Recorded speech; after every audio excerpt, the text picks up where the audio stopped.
Hi, I'm Bob from My Life in 75 Square Feet. Today, I want to talk about how I got rid of my possessions so I could build my camper van. If you're like me and many other Americans, you've fallen into the trap of buying things. There was a time when I wasn't happy unless I was buying something new. You see stuff everywhere. TV, emails, the internet, websites. Google knows everything that you want.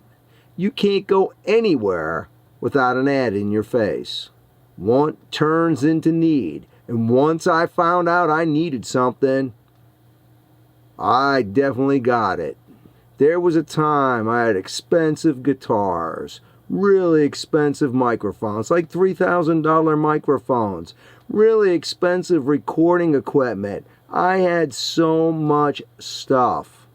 My recording studio took up a complete bedroom and spilled over into the living room, and that's where I had my PA set up so I could practice music. I had 5 acoustic guitars, 4 electric guitars, and 2 bass guitars. Now I have 2 acoustic guitars and an electric guitar that I don't even have with me. It's at a family member's house. I had so many microphones, way more than I ever needed or used. I had expensive workout equipment, rock and ice climbing, road and mountain bikes, expensive ski equipment, hiking equipment. The list goes on and on. One time someone said to me, "I didn't know what to get you for your birthday. What do you get for a guy that has everything?" Yeah, I have to admit it got pretty bad.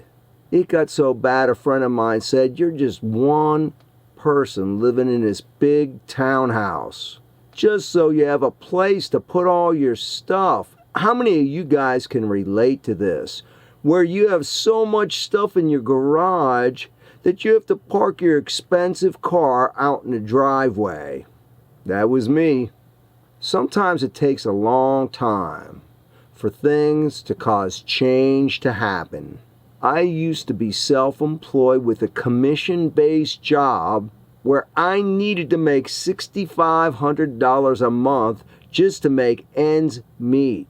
Oh, I could have made some cuts, but I wasn't ready for that, and I did live in expensive New York. I got so tired of the stress of my monthly bills, and the worst part, my possessions weren't making me happy. I bought something, and as soon as the newness wore off, so did my happiness factor. The only good thing is I bought everything with cash. If I didn't have cash, I didn't buy anything. When I decided that I was going to live in a van, I knew I had to sell a lot of my stuff, so that way I could have the money to build my van. At first, I thought, I'll sell it on Craigslist. But my daughter said, "Oh, Craigslist has a lot of bad people out there and they'll rip you off. So where do you sell your stuff?" I finally bit the bullet and I started listing about 20 items at a time on Craigslist. As I sold stuff, item by item, I felt weight being lifted off of my shoulders. A few scammers responded, but I could spot them a mile away, so it was real easy to send them on their way. People would come and buy stuff, and they would talk to me, and sometimes we'd actually have conversation that lasted over an hour. I met a cabinet builder that gave me some ideas that finally became the final design for my cabinets. I met carpenters that gave me ideas. I met so many good people. I even met someone that I ended up hiring to help me finish the van build. Any of you who watch my video, Van Build Comes to a Screeching Halt, knows that I tore my bicep tendon on the second day of building the van. The days right after that, I had to work with one arm. That was hard and bewildered me more than anyone could probably imagine. Selling some items bothered me. Like the day I sold my Bowflex Max trainer. You know, I love that machine. I don't know why. Maybe the workout, but when I watched it go out the door, there were tears in my eyes. I don't know why. It was like something was being ripped right out of me, like my heart, and it was just a piece of equipment. Selling my Martin HD28V was also really hard. My daughter called that the enchanted guitar, and she helped me pick it out. I played 30 to 40 guitars before that guitar stuck out as the best tone out of all of them. Oh, that was hard. That day was a hard day. I remember the day I sold 2 expensive microphones. Oh, the guy I sold them to, he was really a nice guy. He had cash. It was great. I like $2,000 or something I got.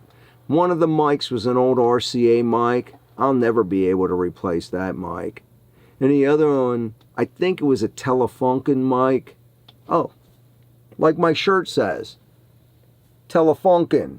I remember this Saturday morning when I sold my John Deere snowblower. The guy that bought it couldn't thank me enough. He was so happy. He told me I made his day. You know, when he left, I felt so good. You know, selling my road bike wasn't easy. I put some miles on that thing, but this one September morning, this guy came, and I was already down to $600, and he tried to knock me down in price more. I looked at him, I said, the 2 wheels on this bike are worth $1,000 alone. Just please give me the $600. He gave it to me. He laughed. I sold most of my ski racing equipment. That didn't seem to bother me that much. I found getting rid of stuff was so freeing that I could hardly believe it. I would have never thought it felt that good to get rid of stuff. And when you think of it, some of the stuff I didn't touch in years. When I was done selling, I know I sold over $15,000 worth of stuff. And that went a long way to covering the build of the van. Now that I've lived in my van for over a year, when I look around, I still think I have too much. Really, in 75 square feet, I really don't have that much, but I have everything I need, or have needed so far. I still can't believe all the stuff I sold, and I really haven't missed anything. I don't know how I'll feel in the future, but up to now, I've been way happier with way less stuff. I actually believe that the more you have, the lower your happiness factor is. If you find this video to be helpful, please give it a thumbs up. I also encourage you to subscribe to my channel and click that bell, ding ding, so that you'll get notified of my new videos. And I ask you, please watch the ads. Fair enough? Feel free to check out my other videos. And it would really be nice to hear from some of you that need to get rid of stuff or who have gotten rid of stuff in the comments below. Till next time.